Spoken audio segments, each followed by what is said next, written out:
In today's video, I was going to be showing you how to remove the front upper camber arms on a 350Z and replace them with poly bushes, but as you'll see later in the video, that didn't quite go to plan. So I did the thing that any responsible car guy would do and went for a modified option instead.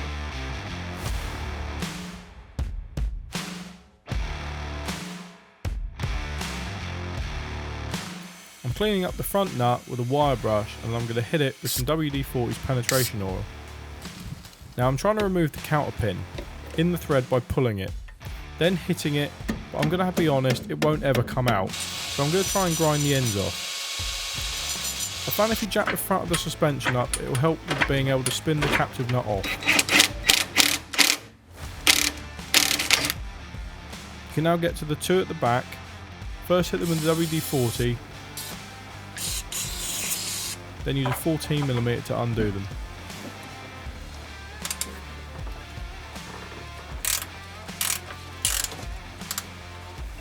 If you're lucky, the bolt should fit between the spring loops. But this one won't. So on my car, I can turn the coilovers until they're no longer foul on it. And then remove the bolt and simply pull the camber arm out. And this is why you'd want to replace it. Look at how worn out these bushes are after 21 years of British roads. Right guys, so it was in this part of the video I was going to show you how to install these, which are poly bushes for the upper camber arm on a 350Z on the front. But as this selection of footage shows, that was a little bit more difficult than I originally intended it to be. So I've tried melting them, I tried using a homemade press and got a socket stuck inside it, and you can't use the hydraulic press due to the design of them. Yeah, basically, I cannot get these out for love nor money. I don't know what the hell they're in there with, but they will not come out. I've heated them, I've tried my best at sort of wrenching them with a homemade sort of vise. I've tried in the press, they don't really fit in the press because of the design flaw of these being like a horseshoe shape. So where do I go from here? Well, that's where the next decision I made came in. So yeah, that's where these came in. These are a set of Driftworks front upper camber arms for the 350Z. They're fully adjustable, and I haven't actually opened this box yet, so you guys are going to see my initial reaction to opening these up. So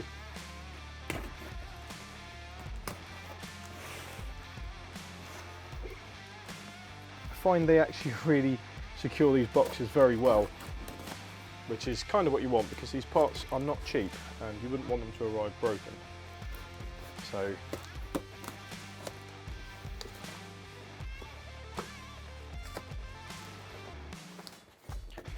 also trying to figure out how to open the box as well.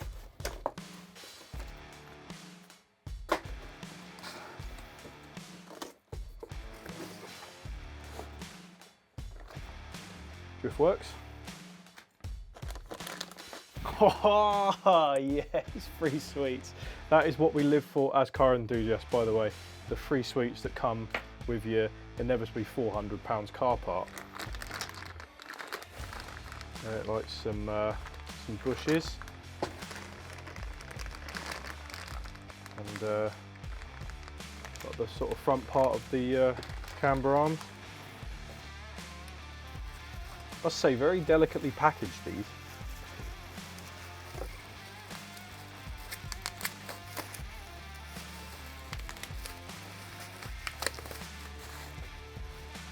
Okay, alright, so yeah, that is effectively part of the camber arm.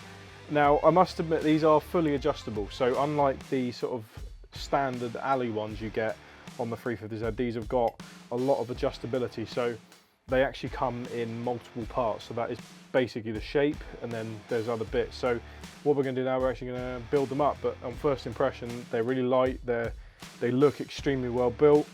I'm really quite happy with how they look, to be honest with you. So yeah, let's get on and build them up, and then we can go put them on the car, which is the exciting bit. So they didn't come with any assembly instructions, so don't sort of take this as complete truth. I've just sort of been following a picture of them on the internet, but I'm sure if you message Driftworks themselves, they would be more than happy to help you. But I'm going to assume that you put these rubber boots onto these end pieces with these solid metal bushes, and then these pieces just have a nut that then go on them without dropping it. Where the hell did that go? Yeah, a nut. It just screws on like so. And then these sort of tube bits go in the end of the camber arm like that. And then these sort of screw on. And obviously these are like three-way adjustable, so you've got adjustment here, adjustment on the other side, and adjustment on the front part. So completely fully adjustable camber arms. So that's like that. Then take another one of these. Again, same story, rubber boot goes on. These can be a bit stiff, these. Not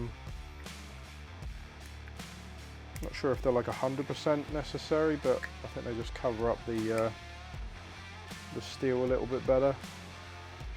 Maybe just protect the bush from getting too grubby in its lifetime, because that's why we replace these things like over there, because they get all grubby in their life and then you can't actually get them out because they rust solid, because that's what driving on British roads is like, with the grit and the salt and the water. Again, that in that side. Pretty self-explanatory if I'm completely honest, but like I said, don't take it as a complete honest truth, because Driftworks might tell you to do something completely different. And then finally we take this long silver bolt with the thread on, put it through the last hole, then you take the sort of cone shaped bit that goes into the like the hub area of it, and then the crown nut, which goes on obviously upside down technically onto there, and then one final nut, thread that on as far as she'll go, and then we can screw that into the top of the camber arm. Now these two other nuts on the back here are reverse threads, because obviously you designed to lock them together, so they're going to want to spin naturally, so I'm just going to leave it like that for the moment. And the final piece of the jigsaw puzzle is these little cone shaped bits, which basically just click into place inside the bushes. Now they do fall out a little bit, so basically we're going to leave those out for the time being until we actually put it on the car.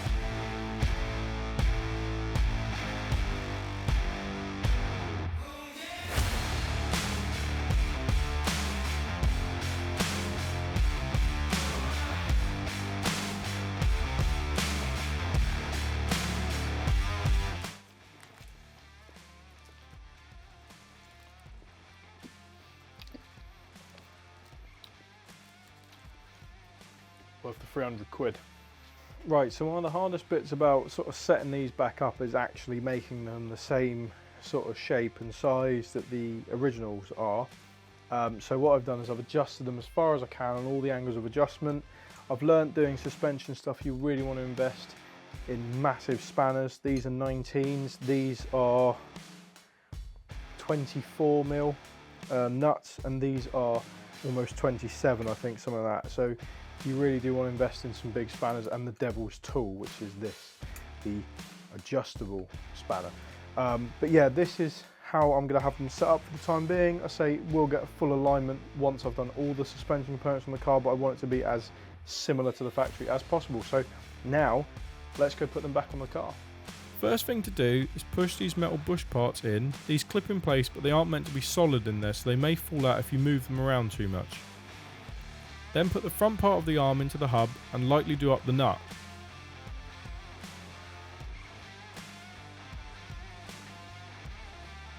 Push the back parts into the mounting areas, and these are now really tight and stiff, but this was to be expected. You can then reinsert the bolts and do them back up.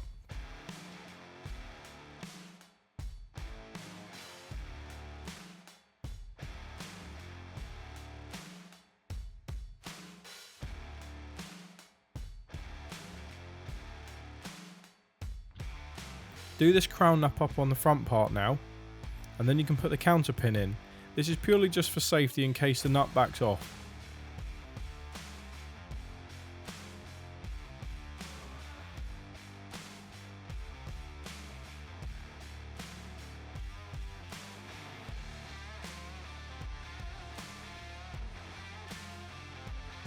The arms are now fully installed, so I can put the wheels back on and drop it back down.